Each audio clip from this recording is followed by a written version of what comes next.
দেখে নেব খেলার সময় শিরোনাম। বিপিএল শুরুর 2 দিন বাকি থাকলেও নেই কোনো উত্তাপ। অতীত কর্মকাণ্ডে নষ্ট হয়েছে ইমেজ বললেন পাইলট। হোম অ্যাওয়েতে খেলা আয়োজনের পরামর্শ। তামিমের ডাকে সাড়া দিয়েই বিপিএল খেলতে ঢাকায় শাহিন আফ্রিদি। বাংলাদেশের পেস বিপ্লবে বিস্ময় পাকিস্তান গতি তারকার। ফরচুন বরিশালের জয়ে রাখতে চান অবদান। বিপিএল এর 7 বছরের ট্রফি খরা কাটাতে চায় রংপুর রাইডার্স। স্থানীয়দের ওপরই ভরসা কোচ মিকি আর্থারের। গড়পড়তা দল নিয়েও আশাবাদী রাজশাহী।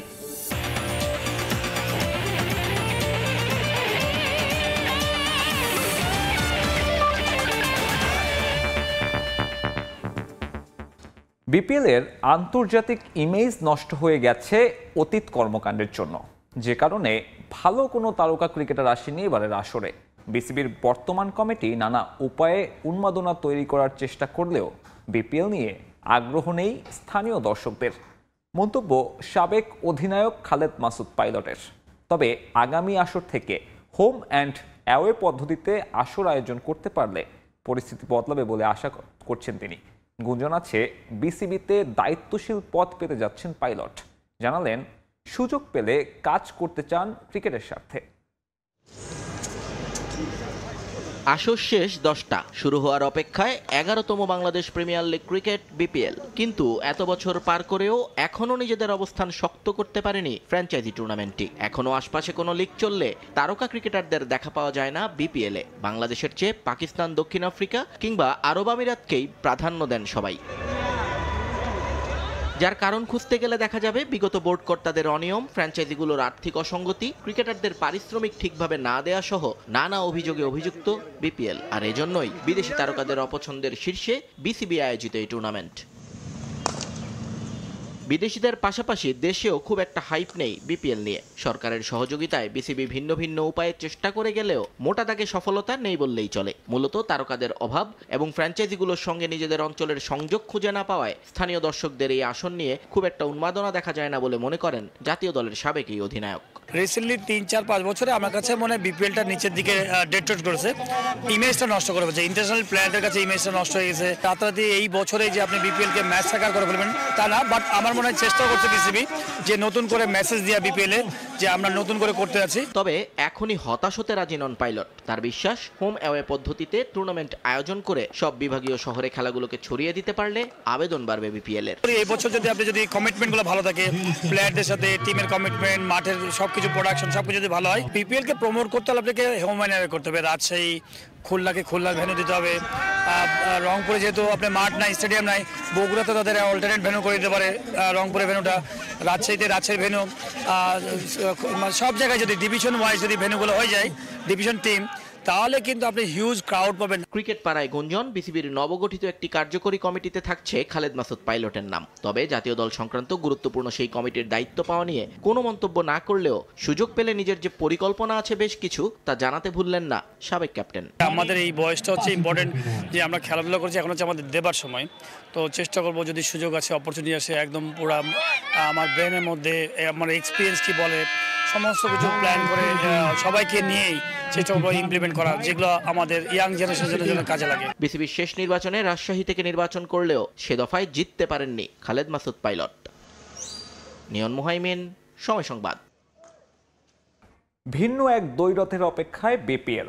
চট্টগ্রাম কিংসের মেন্টর শাহিদ আফ্রিদি আর বরিশালের জার্সিতে মাঠ মাতাবেন শাহিন আফ্রিদি। যদিও এই দ্বৈরথ বেশ উপভোগ করবেন শাহিন। বাংলাদেশের পেস বিপ্লব বিস্ময় ঝরল এই পাকিস্তান তারকার কণ্ঠে। প্রথমবারের মতো বিপিএল খেলতে এসে জানান নিজের মুগ্ধতার কথা। তামিম ইকবালের ডাকেই বিপিএল খেলতে এসেছেন বলেও জানিয়েছেন এই গতি তারকা। সাউদার্ন আর্মির জয়ে রাখতে চান বড় অবদান। 6 ফিট 6 ইঞ্চির দীর্ঘকায় গড়ন, তর্কাতীতভাবেই এবারের বিপিএল এর সবচাইতে বড় তারকা হোম অফ ক্রিকেটে শাহিন আফ্রিদি। অথচ এই মুহূর্তে তার খেলার কথা ছিল সাউথ আফ্রিকার বিপক্ষে টেস্ট সিরিজে। কিন্তু পাকিস্তানের গণমাধ্যমের দাবি বিশ্রাম নয়, অবাধ্য হওয়ারই শাস্তি পাচ্ছেন এই গতি তারকা। তবে আখেরে তাতে লাভ হয়েছে ফরচুন বরিশালের। ঢাকায় আসার 12 ঘন্টা না পেরোতেই অনুশীলনে শাহিন আফ্রিদি। তামিমের চাওয়াতেই সাউদার্ন আর্মিতে যোগ দেয়া। মিরপুরে যতক্ষণ ছিলেন সবার আগ্রহের কেন্দ্রে ছিলেন এই পাকিস্তানি পেসার। তবে গণমাধ্যমের মুখোমুখি হয়ে বললেন ভিন্ন কিছু। Can we just questioning for the Bangladesh League right now? For last 2-3 years I missed, and this year I had the time and Tamim bhai called me for this team and I was really excited and looking forward. নেটে বল হাতে আগুনে আফ্রিদি। বাংলাদেশের pace বিপ্লবের খবর জানা তারও। তার দলেই যে আছেন রিপন শহীদুলরা। নাহিদ তাসকিনকে নিয়েও ঝরল প্রশংসা। A good bowling unit, Taskin, I can say he's leading bowler for Bangladesh, and the young bowler Rana, he's bowled really well and he had a pace, tall guy. So I think for Bangladesh future there was many bowlers to come, and for them just for groom them and play for red ball cricket, because when you play red ball cricket you can improve more. এবারের BPL ভিন্ন এক কারণে বিশেষ শাহিন শাহ আফ্রিদির কাছে। চট্টগ্রামের mentor যে তারই শ্বশুর বুমবুম আফ্রিদি, তাই তো শ্বশুর আর জামাতার মাঝে প্রতিদ্বন্দ্বিতা দেখার অপেক্ষা। We play badminton to each other. So and for me it's good thing he's not playing. So we're not like facing each other in the ground. So he's a mentor and I hope the Bangladeshi youth and young cricketer will learn a lot from him. এখন পর্যন্ত 5 ম্যাচের জন্য আফ্রিদির সঙ্গে চুক্তি বরিশালের। তবে পরিবর্তিত পরিস্থিতিতে তা বাড়তে পারে 10 ম্যাচ পর্যন্ত। সংবাদ সম্মেলন শেষ করেও তাই দু একটা বাংলা বলার চেষ্টা।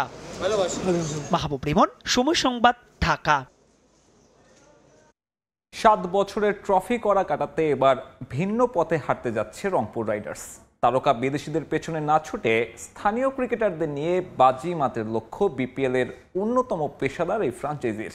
স্কোয়াড নিয়ে খুশি থাকলেও হেড কোচ মিকি আর্থারের মাথা ব্যথার নাম তারকা খচিত ফরচুন বরিশাল। তবে ফরেন রিক্রুটরা মানিয়ে নিলে রংপুরকেও হারানো কঠিন হবে বিশ্বাস প্রোটিয়া কোচের। নিজেদের ভেন্যুতে অনুশীলনের বিলাসিতা কেবলই রংপুর রাইডার্সের। বিপিএলে পেশাদারিত্বের মাইল ফলক স্থাপন করেও ক্যাবিনেটে ট্রফি মাত্র একটা, সেটাও এসেছে 7 বছর আগে মাশরাফির নেতৃত্বে। শিরোপা না পেলেও রাইডার্সের জার্সি গায়ে প্রতি মৌসুমেই বিপিএল মাতাচ্ছেন বড় সব নাম। তবে এবার কৌশল বদলেছে এই ফ্র্যাঞ্চাইজি। বিদেশি তারকা নয়, বরং রাইডার্সদের আস্থা লোকাল ক্রিকেটারে। যদিও মাথা ব্যথার কারণ defending champion Fortune Barishal. Having your local players perform, I think that's the key. You're playing with 7 local players every time, so having your local players perform gives you an advantage. But you know, all the other teams are good. I mean, Boroshal look outstanding. They've got a lot of good overseas players and a lot of good local players. Almost the national team. Almost the national team. অক্টোবরে রংপুর রাইডার্সের সঙ্গে চুক্তিবদ্ধ হওয়া Mickey Arthur এরই মধ্যে দলকে জিতিয়েছেন global super লিগের শিরোপা। সোহানদের সক্ষমতা জানেন, শিষ্যদের কাছে প্রত্যাশা পরিকল্পনা বাস্তবায়নের। I know these players. I've worked with these players. I know that we've got enough talent to, if we play to the best of our ability, we're going to be very hard to beat. And all our primary focus is in now is to get to the last 4. টুর্নামেন্টের শুরুতে সৌম্য সরকারকে পাবে না Riders, যদিও opening slot পূরণে আছে Hales, Taylor, অতলরা। তবে রংপুরের তুরুপের তাস হতে পারেন আজিজুল হক তামিম। যুব দলের অধিনায়কে মুগ্ধ প্রোটিয়া এই কোচ। সবশেষ আসরে কোয়ালিফায়ার পর্বে কাটা পড়ে রংপুর, এর আগে গ্রুপ পর্ব। নতুন আসরে নতুন শুরুর লক্ষ্য দলটার, আর তা করতে ফাইনালে ওঠার বিকল্প নেই সোহানদের সামনে। সাব্বির মিথুন, সময় সংবাদ, ঢাকা। অভিজ্ঞ আর তারুণ্যের মিশেলে দল নিয়ে আশাবাদী দুর্বার রাজশাহীর ক্রিকেটার জিসান আলম। এনসিএল টি20 পারফরমেন্স ধরে রাখতে চান এবারের বিপিএলেও। প্রথম ম্যাচের প্রতিপক্ষ রংপুরকে নিয়েও আছে বিশেষ পরিকল্পনা। অন্যদিকে পূর্ণ লোকাল স্কোয়াড নিয়ে অনুশীলন করেছে ঢাকা ক্যাপিটালস। যোগ দিয়েছেন বিদেশিরাও। ইংলিশ ক্রিকেটার স্টিফেন স্ক্যানাজির পরিকল্পনা পাওয়ার প্লে কাজে লাগিয়ে দ্রুত রান তোলা। ড্রাফটের পর দুর্বার রাজশাহীকে দুর্বল রাজশাহী বলে অনেক ক্রিকেট ভক্তই ট্রল করেছে। অবশ্য বলবেই বা না কেন, ড্রাফট থেকে যে তারা ক্রিকেটার নিয়েছিল মাত্র 13 জন। পরবর্তীতে বিদেশি রিক্রুট মিলিয়ে 19 ক্রিকেটারকে অন্তর্ভুক্ত করেছে পদ্মাপাড়ের দলটি। অনূর্ধ্ব-19 ক্রিকেট দল থেকে উঠে আসা জিসান আলম আলোচিত এনসিএল টি20 দিয়ে প্রথম সেঞ্চুরি হাঁকিয়ে নজর কেড়েছেন। আসন্ন বিপিএলে মাঠ মাতাবেন রাজশাহীর জার্সিতে এই ক্রিকেটার আশাবাদী নিজের দল নিয়ে। তাসকিন, বিজয়, আকবর আলীদের সঙ্গে জিসানদের সংমিশ্রণে দারুণ কিছুর প্রত্যাশা। আমাদের পেস বোলারে তাসকিন ভাই আছে, বাংলাদেশের টপ বোলারের মধ্যে একজন। তারপর শফিউল ইসলাম আছে, মোহর ভাই আছে, ব্যাটিংয়ে আমি আছি, বিজয় ভাই আছি, ইয়াসির রাব্বি ভাই আছে, আকবর ভাই আছে, স্পিনে মুরাদ ভাই আছে, সানজামুল ভাই আছে। আশানুরূপ আমাদের টিমটা মাশাআল্লাহ খুব ভালো আছে। দিনে যে ভালো ক্রিকেটটা খেলবে সেই সেরা। টি20তে কোনো স্পেসিফিক বড় কোনো টিম নেই। যদি আমরা ভালো ক্রিকেট খেলি ইনশাল্লাহ আমরা ভালো কিছু করতে পারবো। একই মাঠে অনুশীলনে ঢাকা ক্যাপিটালস স্কোয়াডে যোগ দিয়েছেন লিটন দাস। আগের দিন ছিলেন মুস্তাফিজ, এদিন অবশ্য মিলন মেলায় মাতলেন ক্রিকেটাররা। একই মাঠে বিভিন্ন দল অনুশীলন করায় খোশ গল্পের সুযোগ পেলেন শান্ত, দুই তামিম, লিটন, মুস্তাফিজ, শাহিন শাহ আফ্রিদিরা। প্রথমবারের মতো রাজধানীর ফ্র্যাঞ্চাইজির অনুশীলনে বিদেশি ক্রিকেটার ইংলিশ স্টিফেন এসকানাজি, আফগান আমির হামজা ও ফরমানুল্লাহ শফিরা। বিপিএল খেলতে প্রথমবার বাংলাদেশে এসেছেন এসকানাজি। উপমহাদেশের লিগে খেলতে পেরে উচ্ছ্বসিত এই বিদেশি ভালো কিছু করে নজরে আসতে চান ইংলিশ টিম ম্যানেজমেন্টের। তবে সবার আগে ঢাকার হয়ে পাওয়ার প্লেতে দ্রুত রান তুলে দেওয়ার পরিকল্পনা। সবার শুরুতে আমি একজন টিম ম্যান হতে চাই। অনেক তরুণ ক্রিকেটার আছেন, তাদের হেল্প করতে চাই। বিদেশি ক্রিকেটারদের কাছে টিমের প্রত্যাশা থাকে যেন দ্রুত রান করে দিতে পারি। আমিও তাই করার চেষ্টা করব। 30 বা 40 যে রানই করতে পারি, চাইবো দ্রুত রান তুলে দিতে। রাজধানীর টিমে খেলা সত্যি গর্বের। আমি মিরপুরে খেলার জন্য মুখিয়ে আছি। ভালো একটা শুরু হবে আশা করি। বিপিএলে প্রথমবার হলেও ফ্র্যাঞ্চাইজি ক্রিকেটে মোটেও নতুন মুখ নন এসকানাজি। সম্প্রতি নেপাল প্রিমিয়ার লিগেও কাঠমান্ডুর হয়ে মাঠ মাতিয়েছেন তিনি। তারেক হাসান শিমুল, সময় সংবাদ, ঢাকা। দায়িত্ব গ্রহণের পর প্রথম টুর্নামেন্ট আয়োজন নিয়ে তোপের মুখে Bangladesh tennis federation. Fixture draw জটিলতায় টুর্নামেন্ট উদ্বোধনের দ্বিতীয় দিনে মাঠে গড়ায়নি বিজয় দিবস টেনিস প্রতিযোগিতার সিনিয়র খেলোয়াড়দের ম্যাচ। নিজেদের ভুল স্বীকার করে নির্ধারিত সময়ের মধ্যে টুর্নামেন্ট শেষ করা নিয়ে আশাবাদী ফেডারেশন। এইরকম ভাবে যে ড্র হয় আমি জানি না, তাদের পছন্দ মতন করে আর কি ড্রটা করা হয়েছে। অলমোস্ট 2টা দিন আমরা আসলে খেলতে পারি নাই। অ্যাডহক কমিটির অধীনে প্রথম টুর্নামেন্ট আয়োজন নিয়ে বিতর্কের জন্ম দিয়েছে বাংলাদেশ টেনিস ফেডারেশন। বিজয় দিবস টেনিস প্রতিযোগিতার উদ্বোধনের একদিন পর সিনিয়র খেলোয়াড়দের ফিকচার ড্র নিয়ে তোপের মুখে পড়ে বিটিএফ। এবারের টুর্নামেন্টে গতানুগতিক নিয়মের বাইরে গিয়ে নতুন নিয়মে ড্র পরিচালনা করা হয়, যা মেনে নেয়নি সিনিয়র টেনিস খেলোয়াড়রা। এ নিয়ে অভিযোগ জানায় তারা। এতে শনিবার সকালে তাদের কোর্টে নামার কথা থাকলেও শেষ পর্যন্ত কোনো ম্যাচ মাঠে গড়ায়নি। এরপর একরকম বাধ্য হয়ে শেষ পর্যন্ত আগের নিয়মে করা হয় ড্র। এতে টুর্নামেন্টের দ্বিতীয় দিনেও সিনিয়রদের খেলা মাঠে গড়ায়নি। এছাড়া ন্যাশনাল র্যাঙ্কিং পদ্ধতি নিয়েও অভিযোগ খেলোয়াড়দের। ন্যাশনাল টুর্নামেন্ট বেস করে তারা ড্র করে নাই। তারা যে কোনোভাবে মানে তাদের হয়তো নিজস্ব প্লেয়ারদের র্যাঙ্ক দেওয়ার জন্য তাদের পছন্দ মতন করে আর কি ড্রটা করা হয়েছে। দ্বিতীয়বার তারা ড্র করছে এবং ড্র করে সেই আমরা যেটাভাবে বলেছিলাম তারা সেইভাবেই করে আসছে। আমার হোল টেনিস লাইফে আমি কখনো দেখিনি বা কখনো এইরকমভাবে যে ড্র হয় আমি জানি না। খেলোয়াড়ি জীবন বলেন, কোচিং পেশা আমরা এই প্রথমেই দেখতে পেলাম যে এই এত বছরের লাইফে কোনো একটা ন্যাশনাল টুর্নামেন্টের মেন্সের ড্র হওয়ার পরে সেই ড্রটাকে আবার চেঞ্জ করতে হয়েছে। আবার দুপুরে ড্র করা হয়েছে, সেই ড্র শেষ হতে হতে বিকাল হয়ে গিয়েছে। তো আজকের দিনটাও আমাদের চলে গেল। অলমোস্ট 2টা দিন আমরা আসলে খেলতে পারি নাই। সিনিয়রদের ম্যাচ নিয়ে জটিলতা তৈরি হলেও দিনভর চলেছে জুনিয়রদের ম্যাচ। অবশ্য টুর্নামেন্টে সিনিয়র খেলোয়াড়দের ম্যাচ নিয়ে নিজেদের ভুল অকপটে স্বীকার করেন টুর্নামেন্ট আয়োজক। আমরা একটু সেটিংসে ভুল করে ফেলছি, সেই জন্য আমাদের একটু মানে রিড্র করা লাগছে। তো এটা প্লেয়ারদের যেই ইচ্ছা ছিল যে এইভাবে করা উচিত, এইভাবে করলে ভালো হতো, তো পরে আমরা সিটিংস অলরেডি আমাদের যেহেতু ভুল হয়ে গেছে আমরা এটা আবার ঠিক করে দিচ্ছি। 114 জন পার্টিসিপেন্ট আমার মেন্সে, এটা আমাদের একটা প্রচণ্ড চাপের মধ্যে আমাদের করতে হয়েছে, বুঝছেন। ভুলটা কিন্তু আসলে এই জন্যই হয়ে গেছে। সিনিয়রদের ম্যাচ শুরু হতে বিলম্ব হলেও নির্ধারিত সময়ের মধ্যেই টুর্নামেন্ট শেষ করা নিয়ে আশাবাদী টেনিস ফেডারেশনের অ্যাডহক কমিটির সাধারণ সম্পাদক। এরকম ছোট টুর্নামেন্ট তো অনেক সময় অল্প সময়ের মধ্যে শেষ করা যায়, এটা কোনো অসুবিধা হবে না। আর এটা তো আমার একেবারে গ্র্যান্ড স্ল্যাম না যে আমার দিনে 2টা ম্যাচ খেলতে পারবো না, ওরকম তো সিচুয়েশন না। এটা কোনো অসুবিধা হবে না। আমরা আশাবাদীতে 6 দিনে এটা ভালো মতো সুন্দর মতনই শেষ করা যাবে। জাতীয় টেনিস কমপ্লেক্সে 3 জানুয়ারি পর্যন্ত চলবে বিজয় দিবস টেনিস প্রতিযোগিতা। রিফাতুল ইসলাম মিরন, সময় সংবাদ, Dhaka. Run for heroes of our victory প্রতিবাদে কক্সবাজার টেকনাফ মেরিন ড্রাইভে হয়ে গেল বিজয় দিবস হাফ ম্যারাথন। সেনাবাহিনী ও জেলা প্রশাসনের যৌথ আয়োজনে প্রতিযোগিতায় অংশ নেন দেশি বিদেশি 400 দৌড়বিদ, যেখানে পুরুষ ক্যাটাগরিতে ইমরান হাসান ও নারী ক্যাটাগরিতে মেজর শাওলিন সিগমা চ্যাম্পিয়ন হয়েছেন। মোহাম্মদ ফারাজের ক্যামেরায় বিস্তারিত জানাচ্ছেন সুজাউদ্দিন রুবেল।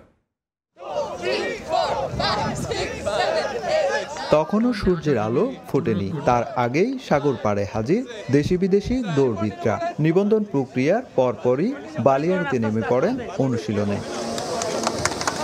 ভোর 6টা বিজয় দিবস হাফ ম্যারাথনের উদ্বোধন করেন সেনাবাহিনীর 10 পদাতিক ডিভিশনের জিওসি ও area commander major general Mohammad Asadullah Minhajul Alam. এর পরপরই শুরু হয় দৌড়। পাহাড় সমুদ্রের কোল ঘেঁষে প্রকৃতির অপরূপ সৌন্দর্যের মেরিন ড্রাইভ। শীতের আমেজে সমুদ্রের ঢেউয়ের ছন্দে ছন্দে দৌড়ান প্রতিযোগীরা। ম্যারাথন প্রতিযোগিতায় পিছিয়ে ছিলেন না বিদেশিরাও, মেতে ওঠেন আনন্দে। এত বেশি ভালো লাগে, সুন্দর দেশ, সুন্দর রাস্তা, তাই হারা হারা দুইটি আর 4 নাম্বার ফাই আর আসামাই বা আর Fati finish good day. First time I ran on Marine Drive, but I'm always happy to run again on Marine Drive. It's a beautiful road to run on. আমি ফার্স্ট টাইম মেরিন ড্রাইভে half marathon দিতে আসছি, খুব excited. একদিকে সাগর, একদিকে পাহাড়, beautiful রাস্তা, অসাধারণ। মেরিন ড্রাইভে ম্যারাথন উপলক্ষে ছিল সড়কে নিরাপত্তা, যানবাহন ছিল নিয়ন্ত্রণ, আর কিছু দূর পরপরই রাখা হয় মেডিকেল ক্যাম্প, ছিল সার্বক্ষণিক অ্যাম্বুলেন্স সার্ভিসও। পুরুষ ক্যাটাগরিতে 21 কিলোমিটার এই হাফ ম্যারাথনে 1 ঘন্টা 8 মিনিট 6 সেকেন্ডে অতিক্রম করে চ্যাম্পিয়ন হন ইমরান হাসান, আর নারী ক্যাটাগরিতে 1 ঘন্টা 37 মিনিট 39 সেকেন্ডে অতিক্রম করে চ্যাম্পিয়ন হন মেজর শাওলিন সিগমা। মাদক ও অপরাধ কর্মকাণ্ড থেকে তরুণদের বিরত থাকতে এ ধরনের আয়োজনের বিকল্প নেই মনে করছেন বিজয়ীরা। এরকম আয়োজন যেন প্রত্যেকটা জেলা উপজেলাতে হয়, যাতে তরুণরা মাদক থেকে বিরত থাকে। অনেক দৌড়িয়েছি জীবনে, এখনো ভালো লাগছে, এনজয়িং দ্য টাইম। সমুদ্রের পাশে রাস্তার দিকে এমনিতেই ট্রেলিয়ে নিয়ে যায়, কারণ অক্সিজেনটা আরো ভালো। ঢাকা থেকে আসছি এখানে রান করার জন্য, ভালো লাগতেছে সবার সাথে।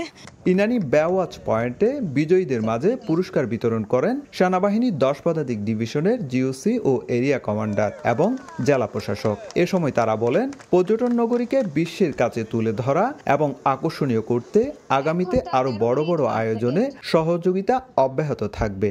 এই কক্সবাজারের যে আরো অপরূপ সৌন্দর্যের যে লীলা, সেগুলোকে ধারণ করে আমরা আমাদের পর্যটনকে আরো বেশি সমৃদ্ধ করতে চাই। আবহাওয়া যখন এরকম মনোরম থাকবে, এই পরিবেশে আমরা সামনের দিনগুলোতে হয়তো আমরা একটা সাইক্লিং রেসিং এর আমরা চিন্তা ভাবনা করছি। কক্সবাজার জেলা ক্রীড়া সংস্থার সহযোগিতায় বিজয় দিবস হাফ ম্যারাথনের ব্যবস্থাপনায় ছিল কক্সবাজার রানার্স কমিউনিটি। সুজাউদ্দিন রুবেল, সময় সংবাদ, কক্সবাজার। EPL এর রোববার বছরের নিজেদের শেষ ম্যাচে লেস্টার সিটির মুখোমুখি হবে ম্যানচেস্টার সিটি। টানা ব্যর্থতায় বছরের শেষ ম্যাচটায় অন্তত জয় চান গার্দিওলা। কিং পাওয়ার স্টেডিয়ামে ম্যাচ শুরু হবে রোববার রাত 8টা 30 মিনিটে। সুসময় পার করা লিভারপুলও নামবে একই রাতে শীর্ষস্থান মজবুতের লক্ষ্যে ওয়ালডেরদের প্রতিপক্ষ ওয়েস্ট হ্যাম। ম্যাচ শুরু হবে রাত 11:15টায়। এরপর ম্যানচেস্টার ইউনাইটেডের কাছে ডার্বির হতাশা কাটতে না কাটতেই অ্যাস্টন ভিলার কাছে হার, আর সবশেষ এভারটনের সঙ্গে ড্র। এমন ভরাডুবি টানা 4 বারের চ্যাম্পিয়নদের সবশেষ কবে হয়েছিল তা হয়তো ভুলেই গেছেন ক্লাবটির সমর্থকরা, কারণ সাফল্যের আলোয় উঠতে থাকা সিটি সমর্থকদের কাছে ব্যর্থতা শব্দটাই যে ছিল অচেনা।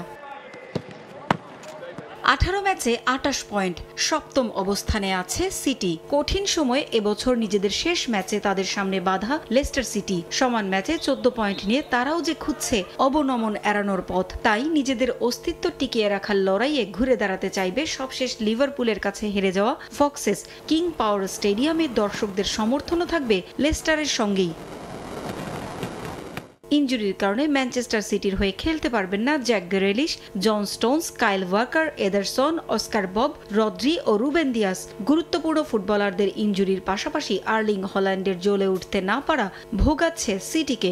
এ মৌসুমে এখন পর্যন্ত খেলা 25 ম্যাচে 18টি গোল করেছেন হল্যান্ড। সবশেষ মৌসুমে তার গোল ছিল 38টি। গেল মৌসুমের গোল মেশিন নরওয়েজিয়ান তারকা এবার বেশ ছন্নছাড়া। অবস্থা এতটাই বেগতিক, শীর্ষ 4-এ থাকাটাই কঠিন স্বপ্ন এখন গার্দিওলার কাছে। দু দলের 127টি ম্যাচের মধ্যে 66টি জয় নিয়ে এগিয়ে আছে ম্যানচেস্টার সিটি। তবে পরিসংখ্যানে পিছিয়ে থাকলেও অবনমন এড়ানোর জন্য প্রতিটি ম্যাচই বাঁচা মরার লেস্টার সিটির কাছে, তাই সহজে ছাড় পাবে না সিটি। এ ম্যাচের দিকে আলাদা নজর থাকবে বাংলাদেশের ফুটবল প্রেমীদেরও, কারণ লেস্টারের হয়ে মাঠে নামতে পারেন বাংলাদেশের জার্সিতে খেলার অপেক্ষায় থাকা হামজা দেওয়ান চৌধুরীও। ম্যানচেস্টার সিটির প্রতিটি ভোর যখন শুরু হয় হতাশায়, তখন উল্টো চিত্র লিভারপুলে।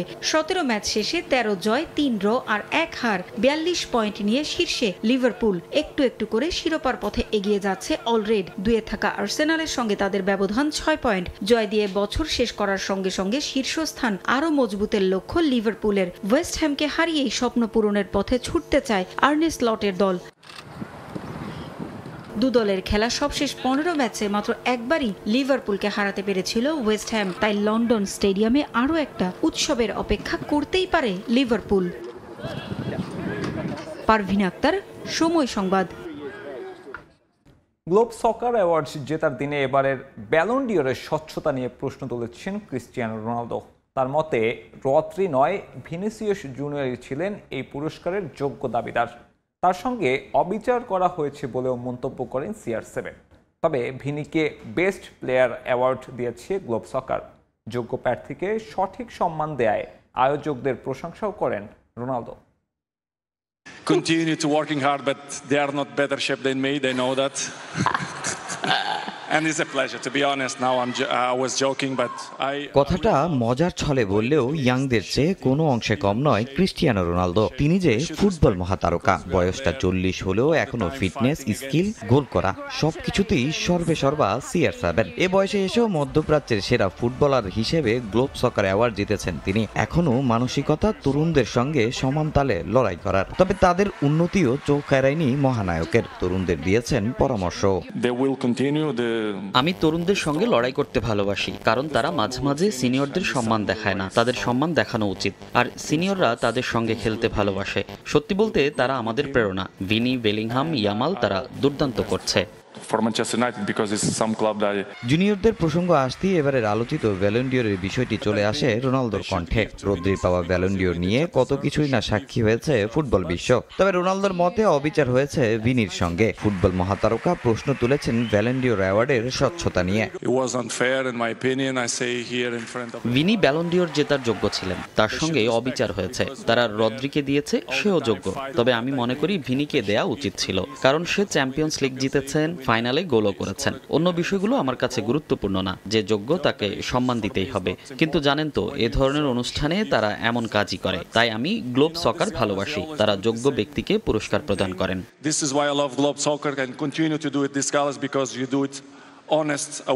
ফ্রান্স ফুটবল থেকে সম্মান না পেলেও বর্তমানে ভিনি যে সেরা সেটা আর বলার অপেক্ষা রাখে না। কদিন আগে জিতেছেন FIFA the best award. Idol রোনালদোকে পেছনে ফেলে এদিন জিতেছেন গ্লোব সকার বেস্ট ফুটবলারের অ্যাওয়ার্ড, যা তার আত্মবিশ্বাস বাড়িয়েছে কয়েক গুণ। যদি ক্রিস্টিয়ানো বলে তাহলে মনে করি আমিই সেরা, কারণ নেইমারের পাশাপাশি তিনিও আমার আইডল। মৌসুমের সেরা খেলোয়াড়ের অ্যাওয়ার্ড গ্রহণ করছি, তাও আমার 2 আইডলের সামনে। সত্যি বলতে এটা আমার কাছে অনেক বেশি সম্মানের। শুধু বেস্ট প্লেয়ার অ্যাওয়ার্ডই নয়, গ্লোব সকার সেরা ফরওয়ার্ডের খেতাবও জিতেছেন ভিনিসিয়াস জুনিয়র। তামিম হোসেন, সময় সংবাদ। মৌসুমের দ্বিতীয় ভাগে এসে বার্সেলোনায় দানি ওলমোর খেলা নিয়ে তৈরি হয়েছে অনিশ্চয়তা। পুরো মৌসুম তাকে খেলানোর জন্য বার্সার আবেদন খারিজ করেছে আদালত। 5,70,00,000 ট্রান্সফার ফিতে গত মৌসুমে লাইপজিগ থেকে ওলমোকে দলে ফেরায় বার্সেলোনা। তবে প্রথমে আর্থিক দুরবস্থার কারণে তার নিবন্ধন করতে পারেনি কাতালান ক্লাবটি। পরে আন্দ্রিয়াস ইনজুরিতে পড়লে 31 ডিসেম্বর পর্যন্ত অস্থায়ী নিবন্ধন হয় ওলমোর। এরপর পুরো মৌসুমের জন্য তার স্থায়ী নিবন্ধন চেয়ে আবেদন করে বার্সা, কিন্তু সেই আবেদন খারিজ করে দেয় আদালত। মূলত বার্সার আর্থিক অবস্থা খারাপ হওয়ার কারণেই এমন রায় দিয়েছে আদালত। নানা কর্মব্যস্ততার মাঝেও মালদ্বীপে ক্রিকেট উৎসবে মেতে ওঠেন প্রবাসী বাংলাদেশিরা। 16টি দল নিয়ে অনুষ্ঠিত হয়েছে 4 দেশীয় সুপার ফ্রেন্ডশিপ কাপ ক্রিকেট উৎসব। বাংলাদেশ হাইকমিশন ক্রিকেট টিমের উদ্যোগে প্রথমবারের মতো হয় এমন আয়োজন। খন্দকার ওমর ফারুকের তথ্য ও ছবিতে বিস্তারিত। বিশ্ব পর্যটনের দেশ মালদ্বীপের বিভিন্ন শহরে কর্মরত প্রবাসীদের অংশগ্রহণে এ যেন এক মিলন মেলা। ফুটবলের জনপ্রিয় দেশে বসে ক্রিকেট উৎসব সুপার ফ্রেন্ডশিপ কাপ ক্রিকেট উৎসবে অংশ নেন মালদ্বীপের বিভিন্ন শহরে কর্মরত ভারত, বাংলাদেশ, পাকিস্তান ও শ্রীলঙ্কার প্রবাসীদের মোট 16টি দল। দিনব্যাপী চলা এই ক্রিকেট টুর্নামেন্টের ফাইনালে ভারতীয় ফ্রেন্ডস ক্রিকেট মালদ্বীপকে 2 রানে হারিয়ে শিরোপা ঘরে তুলে নেয় শ্রীলঙ্কার টরেন্টো ক্রিকেট ক্লাব। মালদ্বীপের জাতীয় ক্রিকেট গ্রাউন্ডে উৎসব মুখর পরিবেশ আর জমকালো অনুষ্ঠানের মধ্য দিয়ে আয়োজিত এই সুপার ফ্রেন্ডশিপ কাপ অনুষ্ঠানের প্রধান অতিথি হিসেবে উপস্থিত ছিলেন বাংলাদেশ মিশনের 3য় সচিব জিল্লুর রহমান। চমৎকার আয়োজন শেষে বিজয়ী ও রানার্স আপ দলের হাতে পুরস্কার ও প্রাইজ মানি তুলে দেন তিনি। এই ইভেন্টের সহযোগিতায় ছিল মালদ্বীপ ক্রিকেট বোর্ড ও টেলিকম জায়ান্ট ধীরাগু এবং সাধারণ প্রবাসীদের বিভিন্ন ধরনের সহায়তাকারী বাংলাদেশের কয়েকটি প্রতিষ্ঠান। শত ব্যস্ততার মধ্যেও খেলা উপভোগ করতে মাঠে উপস্থিত ছিলেন অসংখ্য দর্শক। এমন আয়োজনে মুগ্ধ তারা। This cup is called Super Friendship Cup because we have a super sim specially formulated for our expat community here. So we hope everyone here takes our sim. প্রবাসীর জীবনে ব্যস্ততার মাঝে যে আমরা আজকে ক্রিকেট খেলতে পেরেছি বা সবাই উপভোগ করতে পেরেছি, আসলে খুব আমরা গর্বিত। অনেক বাংলাদেশি এবং বিভিন্ন ভিনদেশি সবাই একত্রিত হয়েছি, আমরা অনেক আনন্দ উপভোগ করতেছি। সত্যি আমাদের একটা গর্বের বিষয় বিদেশে মাটিতে আমরা এত সুন্দর করে একটা পরিবেশ তৈরি করার জন্য। এখানে যারা খেলা দেখতে এসেছে বা যারা এটা অর্গানাইজ করতেছে সবাইকে অনেক অনেক ধন্যবাদ। আমরা আবার 2025 সালের চাইতে ভালো কিছু করব বলে আশা করি। মালদ্বীপে অবস্থানরত প্রবাসী কর্মীদের মধ্যে ভ্রাতৃত্ববোধ এবং অটুট বন্ধন তৈরি করাই ছিল এই টুর্নামেন্টের মূল উদ্দেশ্য। সময় সংবাদ, মালদ্বীপ। হাওড় অঞ্চলের তরুণদের মাদক ও মোবাইল আসক্তি সহ বিভিন্ন অপরাধ থেকে দূরে রাখতে বিশেষ উদ্যোগ নিয়েছেন প্রবাসী ব্যবসায়ী ও গ্রামবাসীরা। হবিগঞ্জের বানিয়াচংয়ে আয়োজন করেছে 3 দিনব্যাপী মিনিবার নাইট ফুটবল টুর্নামেন্টের। এছাড়া অংশগ্রহণকারীদের মধ্যে বিতরণ করেছে খেলাধুলার নানা সামগ্রী। এতে উৎফুল্ল হাওড় পাড়ের কিশোর ও তরুণরা। রাশেদ আহমেদ খানের তথ্য ও শাওন গোপের ছবি নিয়ে প্রতিবেদন। হবিগঞ্জের হাওড় অঞ্চল খ্যাত বৃহত্তম গ্রাম বানিয়াচং। এক সময় এখানে নিয়মিত আয়োজন হতো ফুটবল সহ বিভিন্ন খেলা, যদিও বর্তমানে দৃশ্যটা পুরোপুরি ভিন্ন। খেলাধুলা নেই বললেই চলে। তবে এতে ক্ষতির মুখে গ্রামের তরুণরা। মোবাইলে আসক্তি, মাদক সেবন সহ জড়িয়ে পড়েছে নানা অপরাধে। এবার তা বন্ধে ভিন্ন এক উদ্যোগ নিয়েছে গ্রামবাসী ও এলাকার প্রবাসী ব্যবসায়ীরা। আয়োজন করেছে নাইট মিনিবার ফুটবল টুর্নামেন্টের। 3 দিন ধরে চলে এই টুর্নামেন্ট। দীর্ঘদিন পর আয়োজিত হওয়া এই টুর্নামেন্ট নিয়ে দর্শকদের আগ্রহ ছিল চোখে পড়ার মতো। এরকম খেলা আর কোনোদিন আয়োজন করা নাই, অনুভূতি বলে বোঝাতে পারবো না। ইনশাল্লাহ আমরা আগামীতে আরো সুন্দর আরো বড় এরকম খেলা চাই। আমরা এই খেলা অনেক আনন্দ পাইছি, অনেক মজা পাইতেছি। এই খেলা কোনোদিন নিরম ভাবে হয় না, অত বড় করে আয়োজন করিয়া। আরো ভালো খেলা হোক যাতে আমরা আরো বিজয় উল্লাস করতে পারি, বিজয় লাভ করতে পারি। আমাদের এই যুব সমাজকে বিভিন্ন খারাপ দিক থেকে খেলাধুলা এবং মনোবল শক্ত রাখার জন্য আমাদের যে আয়োজন করছেন ওনাকে অসংখ্য ধন্যবাদ এবং কৃতজ্ঞতা জানাই।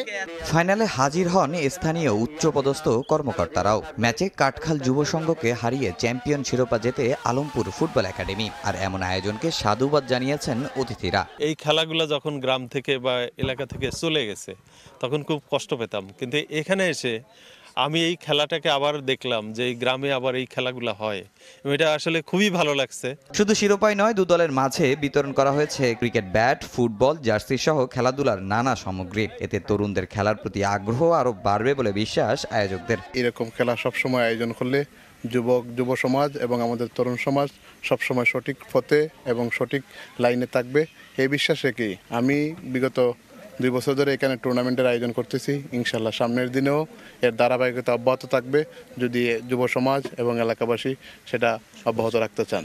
হবিগঞ্জের বানিয়াচংয়ে আয়োজিত হওয়া এই টুর্নামেন্টের দ্বিতীয় আসরে অংশ নিয়েছে বিভিন্ন এলাকার মোট 24টি দল। সময় সংবাদ, হবিগঞ্জ। রাজশাহীতে সাবেক ক্রিকেটারদের নিয়ে চলা মাস্টার্স ক্রিকেট কার্নিভালের ফাইনাল খেলা অনুষ্ঠিত হয়েছে। মহিলা ক্রীড়া কমপ্লেক্স মাঠে ফাইনালে মুখোমুখি হয় রাজশাহী চ্যালেঞ্জার্স ও কিংস 11 সিল্ক সিটি। শুরুতে ব্যাট করে রাজশাহী চ্যালেঞ্জার্স 20 ওভারে 8 উইকেট হারিয়ে 181 রান করে। জবাবে কিংস 11 সিটি সব উইকেট হারিয়ে ১৯ ওভারে ১৫৩ রান জমা করে। ২৮ রানের জয়ে প্রথমবারের মতো চ্যাম্পিয়ন হয় রাজশাহী চ্যালেঞ্জার্স।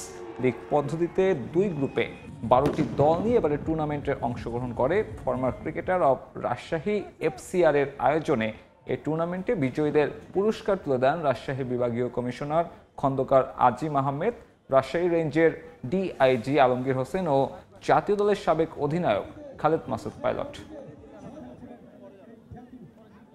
আমাদের অনেক পরিকল্পনা আছে, যেমন আমরা ইয়াংদের জন্য টুর্নামেন্ট করতে চাই, করে আসছি বিগত অনেক দিন যাবৎ।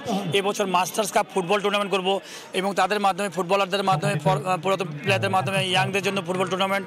তো অনেক ধরনের পরিকল্পনা আছে। যত সমস্ত মাঠ যেগুলো পরিত্যক্ত আছে, এই সব পরিত্যক্ত মাঠগুলোকে আমরা চেষ্টা করছি যে আমাদের FCR এর মাধ্যমে সব পড়ে থাকা মাঠগুলোকে আবার ঠিক করা। এ পর্যায়ে খেলার সময়ের শীর্ষ সংবাদ জানিয়ে দিচ্ছে আরেকবার। BPL শুরুর 2 দিন বাকি থাকলেও নেই কোনো উত্তাপ। অতীত কর্মকাণ্ডের জন্যই নষ্ট হয়েছে ইমেজ, বললেন পাইলট। হোম অ্যাওয়েতে খেলা আয়োজনের পরামর্শ। তামিমের ডাকে সাড়া দিয়েই BPL খেলতে ঢাকায় শাহিন আফ্রিদি। বাংলাদেশের পেস বিপ্লবে বিস্ময় পাকিস্তান গতি তারকার। ফরচুন বরিশালের জয়ে রাখতে চান অবদান। এই ছিল খেলার সময়ের এখনকার আয়োজন। সঙ্গে থাকুন সময়ের।